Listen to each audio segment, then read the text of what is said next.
Hi, my name is Bill, and today I'm going to be showing you how to replace the 5-button set on your washer.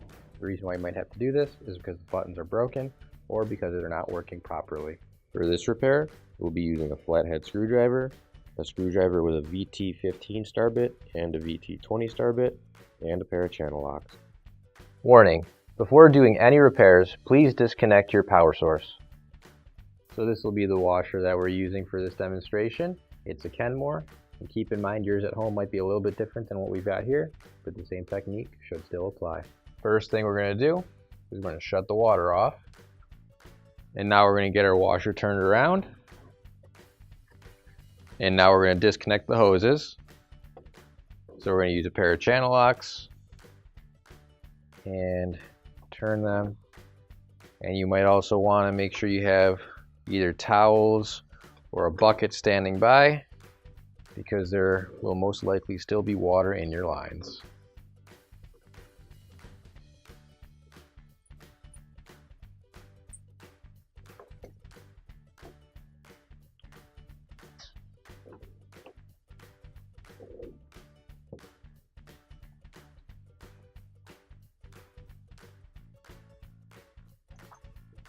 Now we have to remove the 3 screws holding the top piece on.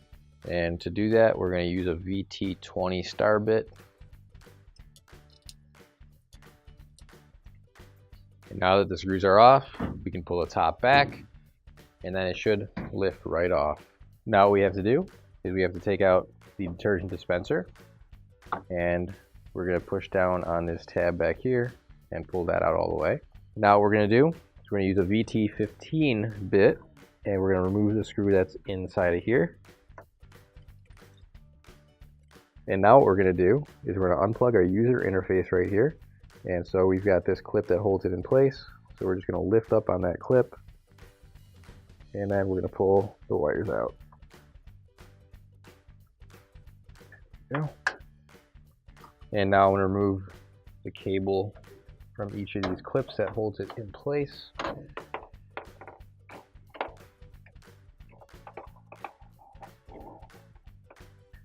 So now what we're going to do is we're going to open up our washer door, and we're going to push up in the middle here, and that'll release another tab that holds it in the middle. And then on this side over here, there's another tab locking it in place on the inside.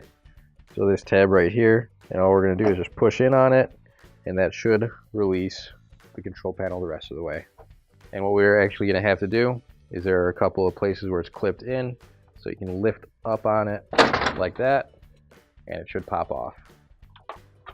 We'll just pull this cable through the hole here, like so. So now we have to remove this user interface from the front panel here. So what we need to do is there are a bunch of tabs all along the edge, which we need to release. So I'm using this flathead screwdriver, and what you're going to want to do is after you release each tab, you're just going to want to lift up slightly so it doesn't fall back into place.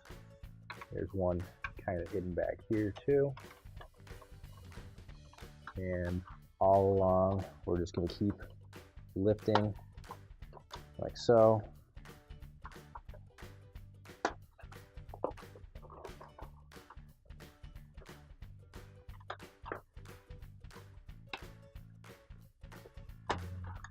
I think that's the last one. So once you get the last one out, you should be able to just lift it straight out. So right here we've got our 5-button set. It's held in by a couple of locking tabs on the front and back. So what we're going to do, we're going to take our flathead screwdriver and just kind of pry that front one out like so. And now that that's released, you should be able to just tilt back and pull it out. Now you can grab your new OEM replacement 5-button set. If you don't have one already, you can find it on our online store. And now what we're going to do is there are 2 holes right here. We're just going to line up our locking tabs with those holes, put them in, and then the front locking tab should also push down into place. Now we're going to put the user interface back into our front panel. And what you want to do is just make sure everything is lined up to where their tabs go right there. And just push everything down so the tabs snap back into place.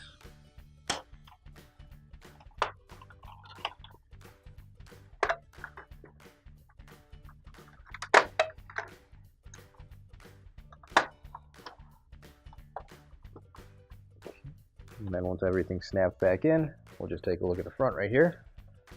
Make sure all of our buttons are in the proper spot. This one's not, so we just want to shift that over a little bit if we can. So we're just going to grab onto this piece right here.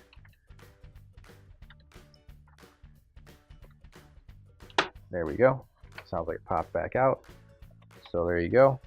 Popped back into place properly. And all we had to do was just pull the back of it a little bit. So everything else looks like it's working now. So we'll put it back on. We'll just slide the cable right through the hole, like so. Pull it through. And now what we're going to do is we're going to keep our control panel tilted slightly forward and then push it so that it locks into place, just like that. And now we'll put this cable back through these little clips that secure it in place.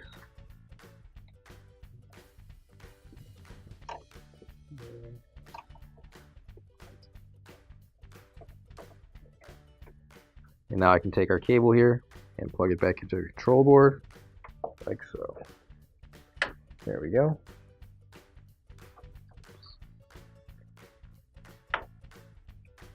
Just make sure it's pushed in all the way. And now we'll put this screw back into place here. And we can put our dispenser drawer back in. Now we'll put the top of the washer back on. So we'll slide that down and then push it forward and into place. And now we'll screw the screws back in.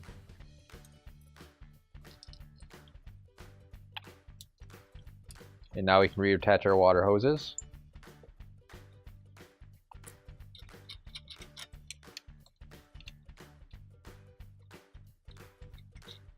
Now we can turn the water back on, make sure there's no leaks, and plug everything else in. Finally, don't forget to plug in your appliance.